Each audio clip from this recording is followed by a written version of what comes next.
এই চাকরের বাচ্চা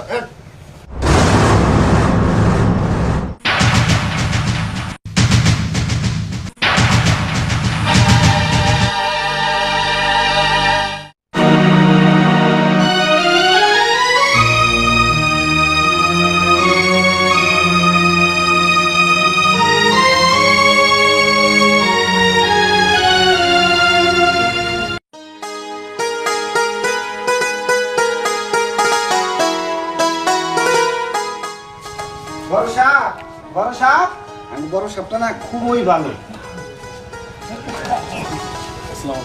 ওয়ালাইকুম আসসালাম। থাক থাক। বড় সাপ বুঝলে আপনি একটা লোকের কথা বলছিলেন না, এই ছেলেটা নতুন আসছে, ঠিক আছে, খুবই ভালো কাজ কামি। এই ছেলে দেখে তো স্টুডেন্টদের মতো মনে হয়। কি কাজ করতে পারবে? হ্যাঁ, বাড়ির ব্যাগ কামি পারবো। কি রে, পারবি না?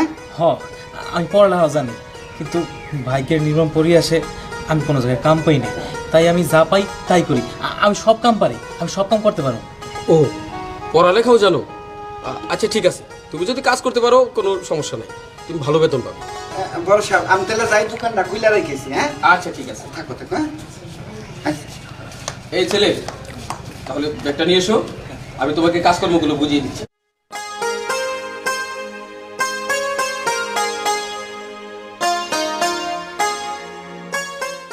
আসসালামু আলাইকুম।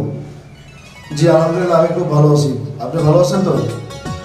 স্যার, আমাদের কোম্পানিতে আপনি যে শিপমেন্টটা দিয়েছিলেন সেটা অলরেডি আমাদের পাস হয়ে গেছে। আমি কাল পরশুর মধ্যেই আপনার কোম্পানিতে পাঠিয়ে দেব। জি জি জি জি স্যার, আমি আপনার কাছে বিশেষভাবে কৃতজ্ঞ, কারণ আপনি যদি আমার কোম্পানিতে মালগুলো না দিতেন তাহলে তো আমি ডেলিভারি শিপমেন্ট কিছুই করতে পারতাম না। সবই আপনার দোয়া। জি জি জি জি জি স্যার, আসসালামু আলাইকুম।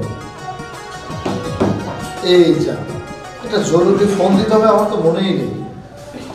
হ্যালো।